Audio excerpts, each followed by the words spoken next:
ओम शांति। आज है 7 अप्रैल 2021।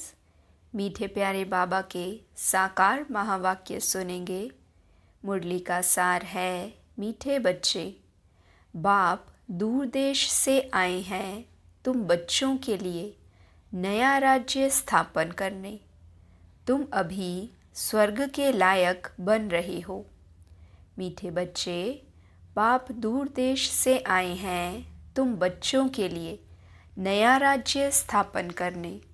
तुम अभी स्वर्ग के लायक बन रहे हो।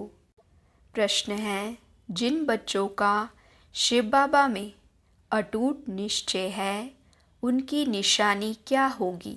उत्तर, वह आँख बंद करके बाबा की श्रीमत पर चलते रहेंगे, जो आज्ञा मिले। कभी ख्याल भी नहीं आएगा कि इसमें कुछ नुकसान ना हो जाए, क्योंकि ऐसे निश्चय बुद्धि बच्चों का रिस्पॉन्सिबल बाप है। उन्हें निश्चय का बल मिल जाता है, अवस्था अडोल और अचल हो जाती है। गीत है, तुम ही हो माता पिता तुम ही हो। ओम शांति। यह महिमा किसकी सुनी, जिसको सिवाय तुम बच्चों के दुनिया में और कोई नहीं जानते। यह है ऊंचते ऊंच बाप की महिमा। बाकी जिसकी भी महिमा करते हैं वह फालतू हो जाती है। ऊंचते ऊंच एक ही बाप है, लेकिन बाप की पहचान कौन देवे? खुद आकर आत्मा की और अपनी पहचान देते हैं। कोई भी मनुष्य को आत्मा की भी पहचान है नहीं। भल कहते हैं महान आत्मा, जीव आत्मा। शरीर जब छूट जाता है तो कहते आत्मा निकल जाती है। शरीर मुर्दा हो जाता है। आत्मा अविनाशी है, वह कभी ख़त्म नहीं होती। आत्मा जो स्टार मिसल है वह अति सूक्ष्म है, इन आँखों से देखने में नहीं आती है। कर्तव्य सब आत्मा करती है, परंतु घड़ी घड़ी देह अभिमान में आ जाते हैं तो कहते हैं मैं फलाना हूँ, मैं यह करता हूँ। वास्तव में करती सब आत्मा है। शरीर तो ऑर्गन्स हैं। यह साधु आदि भी जानते हैं कि आत्मा बहुत सूक्ष्म है, जो भ्रिकुटी के बीच में रहती है, परंतु उनको यह ज्ञान नहीं है कि आत्मा में यह पाठ बजाने के संस्कार है।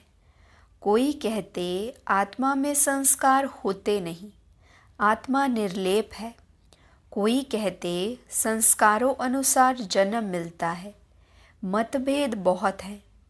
यह भी किसी को पता नहीं कि कौन सी आत्माएं 84 जन्म लेती हैं। तुम जानते हो कि सूर्यवंशियों को ही 84 का चक्र लगाना पड़ता है। आत्मा ही 84 का चक्र लगाए पतित बनती है। उनको अब पावन कौन बनाए? पतित पावन ऊंचते ऊंच एक ही बाप है। उनकी महिमा सबसे ऊंच है। 84 जन्म सब तो नहीं लेते। पीछे आने वाले तो 84 जन्म ले ना सके। सब इकट्ठे तो नहीं आते हैं। जो पहले पहले सतयुग में आएंगे, सूर्यवंशी राजे और प्रजा, उन्हों के 84 जन्म होते हैं। पीछे तो मनुष्यों की बहुत वृद्धि होती है ना। फिर कोई के 63, कोई के 80 जन्म होते हैं। वहाँ सतयुग में तो पूरी 150 वर्ष आयु होती है। कोई जल्दी मर ना सके। यह बातें बाप ही बैठ समझाते हैं। अब कोई परमपिता परमात्मा को नहीं जानते हैं। बाप कहते हैं कि जैसे तुम्हारी आत्मा है वैसे मेरी भी आत्मा है। तुम सिर्फ जन्म मरण में आते हो, मैं नहीं आता हूँ। मुझे बुलाते भी तब हैं जब पतित बनते हैं। जब बहुत दुखी हो जाते हैं तब बुलाते हैं। इस समय तुम बच्चों को शिव बाबा पढ़ा रहे हैं। कोई पूछते कि यह कैसे माने कि परमात्मा आते हैं, तो उन्हों को समझाना है। सब पुकारते हैं, हे पतित पावन आओ। अब वह है निराकार, उनको अपना शरीर नहीं है। आना भी है पतित दुनिया में, पावन दुनिया में तो नहीं आएंगे, ऐसे समझाना चाहिए। यह भी समझाना है कि परमात्मा इतना छोटा है जैसे आत्मा छोटी है, परंतु वह है मनुष्य सृष्टि का बीज रूप, नॉलेजफुल। बाप कहते हैं कि तुम मुझे परमपिता परमात्मा कहते हो, पुकारते हो तो ज़रूर आएंगे ना। गायन भी है कि दूर देश का रहने वाला आया देश पर आए। अभी बाप द्वारा मालूम पड़ा है कि अभी हम पराये देश अर्थात रावण के देश में हैं। सत्युग त्रेता में हम ईश्वरीय देश अर्थात अपने देश में थे। फिर द्वापर से लेकर हम पराये देश, पराये राज्य में आ जाते हैं, वाम मार्ग में आ जाते हैं। फिर भक्ति शुरू हो जाती है। पहले पहले शिव बाबा की भक्ति करने लग जाते हैं। वह लोग शिव का इतना बड़ा लिंग बनाते हैं, परंतु इतना बड़ा तो वह है नहीं। अभी तुम समझा सकते हो आत्मा और परमात्मा में क्या फ़र्क है। वह नॉलेजफुल, सदा पावन, सुख का सागर, आनंद का सागर है। यह परम आत्मा की महिमा है ना। अब बुलाते हैं कि हे पतित पावन आओ। वह है परमपिता जो कल्प कल्प आते हैं। दूर देश के रहने वाले मुसाफिर को बुलाते हैं, उनकी महिमा गाते हैं। ब्रह्मा सरस्वती को तो बुलाते नहीं हैं, पुकारते हैं निराकार परमात्मा को। आत्मा बुलाती है कि दूर देश के रहने वाले अब आओ देश पर आए, क्योंकि सब पतित बन चुके हैं। मैं भी आऊँगा तब जब रावण राज्य खत्म होना होगा। मैं आता भी हूँ संगम युगे, यह किसी को भी पता नहीं है। कहते भी हैं कि वह परम आत्मा बिंदी है। आजकल फिर कहते हैं आत्मा सो परमात्मा, परमात्मा सो आत्मा। आत्मा सो परमात्मा हो ना सके। आत्मा परमात्मा दोनों अलग अलग हैं। रूप दोनों का एक जैसा है, परंतु आत्मा पतित बनती है। 84 जन्मों का पाठ बजाना पड़ता है। परमात्मा जन्म मरण रहित है। अगर आत्मा सो परमात्मा कहते तो क्या सतो प्रधान परमात्मा तमो प्रधान में आते हैं? नहीं, यह तो हो ना सके। बाप कहते हैं कि मैं आता हूँ सर्व आत्माओं की सर्विस करने। मेरा जन्म भी नहीं कहा जाता। मैं आता ही हूँ नरकवासियों को स्वर्गवासी बनाने। पराये देश में आए हैं अपना स्वर्ग स्थापन करने। बाप ही आकर हमको स्वर्ग का लायक बनाते हैं। यह भी समझाया है कि और आत्माओं का पाठ अपना अपना है। परमात्मा जन्म मरण रहित है। आते भी ज़रूर हैं, तब तो शिवरात्रि मनाते हैं, लेकिन वह कब आए यह कोई नहीं जानते। ऐसे ही शिव जयंती मनाते आए हैं। ज़रूर संगम पर आए होंगे स्वर्ग स्थापन करने। पतितों को पावन बनाने ज़रूर संगम पर आएंगे ना। पावन सृष्टि है स्वर्ग, कहते हैं पतित पावन आओ। फिर ज़रूर पतित दुनिया के विनाश का समय होगा, तभी पावन दुनिया स्थापन करेंगे। युगे युगे तो नहीं आते। बाप कहते हैं मुझे संगम पर ही आकर पतित दुनिया को पावन बनाना है। यह पराया देश है, रावण का देश। परंतु यह कोई मनुष्य थोड़े ही जानते कि रावण का राज्य चल रहा है। कब से यह रावण राज्य शुरू हुआ कुछ भी पता नहीं। पहली पहली मुख्य बात आत्मा और परमात्मा का राज समझाना है। फिर समझाना है कि वह कल्प के संगम युग पर आते हैं पावन बनाने। यह काम उनका ही है, ना कि श्री कृष्ण का। श्री कृष्ण तो खुद ही 84 जन्म ले नीचे उतरते हैं। सूर्यवंशी सब नीचे उतरते हैं। झाड़ आधा ताजा आधा पुराना थोड़े ही होगा। जड़ जड़ीभूत अवस्था सबकी होती है। कल्प की आयु का भी मनुष्यों को पता नहीं है। शास्त्रों में लंबी चौड़ी आयु दे दी है। यह बाप ही बैठ समझाते हैं।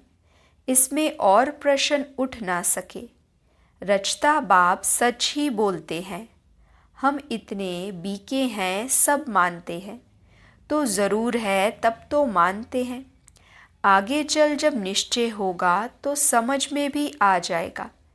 पहले पहले मनुष्य को यह समझाना है कि परमपिता परमात्मा निराकार दूर देश से आए हैं, परंतु किस शरीर में आए? सूक्ष्म वतन में आकर क्या करेंगे? ज़रूर यहाँ आना पड़े। प्रजापिता ब्रह्मा भी यहाँ चाहिए। ब्रह्मा कौन है, यह भी बाप बैठ समझाते हैं। जिसमें प्रवेश किया है वह अपने जन्मों को नहीं जानते थे, तो बच्चे भी नहीं जानते थे। बच्चे भी तब बनते जब मैं एडॉप्ट करता हूँ। मैं इन साकार सहित बच्चों को समझाता हूँ कि क्या तुम अपने जन्मों को भूल गए हो? अभी सृष्टि का चक्र पूरा होता है, फिर रिपीट होगा। मैं आया हूँ पावन बनाने के लिए, राजयोग सिखाने। पावन बनने का और कोई रास्ता नहीं है। अगर यह राज मनुष्य जानते तो गंगा आदि पर स्नान करने, मेले आदि पर जाते नहीं। इन पानी की नदियों में तो सदैव स्नान करते रहते हैं। द्वापर से लेकर करते आए हैं। समझते हैं कि गंगा में डुबकी मारने से पाप नाश होंगे, परंतु कोई के भी पाप नाश नहीं होते हैं। पहले पहले तो आत्मा और परमात्मा का ही राज बताओ। आत्माएं ही परमात्मा बाप को पुकारती हैं। वह निराकार है, आत्मा भी निराकार है। इन ऑर्गन्स द्वारा आत्मा पुकारती है। भक्ति के बाद भगवान को आना है, यह भी ड्रामा में पाठ है। बाप कहते हैं मुझे नई दुनिया स्थापन करने आना पड़ता है।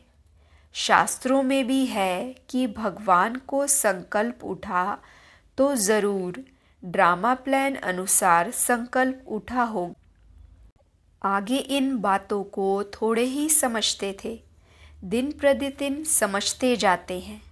बाप कहते हैं मैं तुमको नई नई गुइये ते गुइये बातें सुनाता हूँ। सुनते सुनते समझते जाते हैं। आगे ऐसे नहीं कहते थे कि शिव बाबा पढ़ाते हैं। अब तो अच्छी रीति समझ गए हैं। और भी समझने का बहुत पड़ा है। रोज़ समझाते रहते हैं कि कैसे किसी को समझाना चाहिए। पहले यह निश्चय करें कि बेहद का बाप समझाते हैं तो वह ज़रूर सत्य बताएंगे। इसमें मूंझने की भी बात नहीं। बच्चे कोई पक्के हैं, कोई कच्चे हैं। कच्चा है तो कोई को समझा नहीं सकते हैं। यह तो स्कूल में भी नंबरवार होते हैं। बहुतों को यह संशय पड़ता है कि हम कैसे समझें कि परमपिता परमात्मा आकर पढ़ाते हैं, क्योंकि उन्हों की बुद्धि में है श्री कृष्ण ने ज्ञान सुनाया। अब पति दुनिया में तो कृष्ण आ नहीं सकता। यह उनको सिद्ध करो कि परमात्मा को ही आना पड़ता है, पतित दुनिया और पतित शरीर में। बाप यह भी समझते हैं कि हर एक की अपनी अपनी बुद्धि है। कोई तो झट समझ जाते हैं। जितना हो सके समझाना है। ब्राह्मण सब एक जैसे नहीं होते हैं, परंतु देह अभिमान बच्चों में बहुत है। यह बाबा भी जानते हैं कि नंबरवार हैं। डायरेक्शन पर बच्चों को चलना पड़े। बड़ा बाबा जो कहे वह मानना चाहिए। गुरुओं आदि की तो मानते आए हो। अब बाप जो स्वर्ग में ले जाने वाला है, उनकी बात तो आंख बंद कर माननी चाहिए। परंतु ऐसे निश्चय बुद्धि है नहीं। भले उसमें नुकसान हो व फायदा हो, मान लेना चाहिए। भल समझो नुकसान भी हो जाए, फिर भी बाबा कहते हैं ना, हमेशा ऐसे समझो कि शिव बाबा ही कहते हैं। ब्रह्मा के लिए मत समझो, रिस्पॉन्सिबल शिव बाबा होगा। उनका यह रथ है, वह ठीक कर देंगे। कहेंगे कि मैं बैठा हूँ। हमेशा समझो कि शिव बाबा ही कहते हैं, यह कुछ नहीं जानते। ऐसे ही समझो। एक तरफ तो निश्चय रखना चाहिए। शिव बाबा कहते, मेरा मानते रहो तो तुम्हारा कल्याण होता रहेगा। यह ब्रह्मा भी अगर कुछ कहते हैं तो उनका भी रिस्पॉन्सिबल मैं हूँ। तुम बच्चे फिक्र नहीं करो। शिव बाबा को याद करने से अवस्था और ही पक्की हो जाएगी। निश्चय में विक्रम भी विनाश होंगे, बल भी मिलेगा। जितना बाबा को याद करेंगे उतना बल जास्ती मिलेगा। जो श्रीमत पर चल सर्विस करते हैं वही ऊंच पद पाएंगे। बहुतों में देह अभिमान बहुत रहता है। बाबा देखो सब बच्चों से कैसे प्यार से चलता है, सबसे बात करते रहते हैं। बच्चों से पूछते हैं कि ठीक बैठे हो, कोई तकलीफ़ तो नहीं है। लव होता है बच्चों के लिए। बेहद के बाप को बच्चों के लिए बहुत बहुत लव है। जो जितनी श्रीमत पर सर्विस करते हैं उस अनुसार लव रहता है। सर्विस में ही फ़ायदा है। सर्विस में हड्डियाँ देनी है। कोई भी काम करते रहेंगे तो वह फिर दिल पर भी रहते हैं कि यह बच्चा फर्स्ट क्लास है। परंतु चलते चलते किसी पर ग्रहचारी भी बैठती है। माया का सामना होता है ना। ग्रहचारी के कारण फिर ज्ञान उठा नहीं सकते। कई तो फिर कर्मणा सेवा अथक होकर करते हैं। तुम्हारा काम है सबको सुखधाम का मालिक बनाना, किसी को दुख नहीं देना। ज्ञान नहीं है तो फिर बहुत दुख देते हैं। फिर कितना भी समझाओ तो समझते नहीं। पहले पहले समझानी देनी है आत्मा और परमात्मा की। कैसे आत्मा में 84 जन्मों का पाठ भरा हुआ है, जो अविनाशी पाठ है, कभी बदलने का नहीं है। ड्रामा में नूंद हुआ है। यह निश्चय वाला कभी हिलेगा नहीं। बहुत हिल जाते हैं। पिछाड़ी में जब भंबोर को आग लगेगी तब अचल बन जाएंगे। अभी तो बहुत युक्ति से समझाना है। अच्छे अच्छे बच्चे तो सर्विस पर रहते हैं, दिल पर चढ़े रहते हैं, बहुत तीखे जाते रहते हैं, बहुत मेहनत करते हैं। उनको सर्विस का बहुत शौक़ रहता है। जिनमें जो गुण है वह बाबा वर्णन करते हैं। अच्छा, मीठे मीठे सिकिलदे बच्चों प्रति माता पिता बाप दादा का याद प्यार और गुड मॉर्निंग। रूहानी बाप की रूहानी बच्चों को नमस्ते। हम रूहानी बच्चों की रूहानी बाप दादा को दिल व जान सिक व प्रेम से नमस्ते नमस्ते नमस्ते जी। गुड मॉर्निंग बाबा, शुक्रिया बाबा, शुक्रिया। वाह मेरा भाग्य, वाह मेरे भाग्य विधाता बाबा। धारणा के लिए मुख्य सार है। पहली पॉइंट, सर्विस में हड्डियाँ देनी है। किसी भी बात में संशय नहीं उठाना है। सबको सर्विस से सुख देना है, दुख नहीं। दूसरी पॉइंट, निश्चय के बल से अपनी अवस्था को अडोल बनाना है। जो श्रीमत मिलती है उसमें कल्याण समाया हुआ है। क्योंकि रिस्पॉन्सिबल बाप है, इसलिए फ़िक्र नहीं करना है। वरदान है, सहज योग को नेचर और नेचुरल बनाने वाले, हर सब्जेक्ट में परफेक्ट भव। सहज योग को नेचर और नेचुरल बनाने वाले, हर सब्जेक्ट में परफेक्ट भव। बाबा समझाते, जैसे बाप के बच्चे हो, इसमें कोई परसेंटेज नहीं है। ऐसे निरंतर सहज योगी व योगी बनने की स्टेज में अब परसेंटेज ख़त्म होनी चाहिए, नेचुरल और नेचर हो जानी चाहिए। जैसे कोई की विशेष नेचर होती है, उस नेचर के वश ना चाहते भी चलते रहते हैं, ऐसे यह भी नेचर बन जाए। क्या करूं, कैसे योग लगाऊं, यह बातें ख़त्म हो जाएं, तो हर सब्जेक्ट में परफेक्ट बन जाएंगे। परफेक्ट अर्थात इफ़ेक्ट और डिफेक्ट से परे। परफेक्ट अर्थात इफ़ेक्ट और डिफेक्ट से परे। स्लोगन है, सहन करना है तो खुशी से करो, मजबूरी से नहीं। सहन करना है तो खुशी से करो, मजबूरी से नहीं। अच्छा, ओम शांति।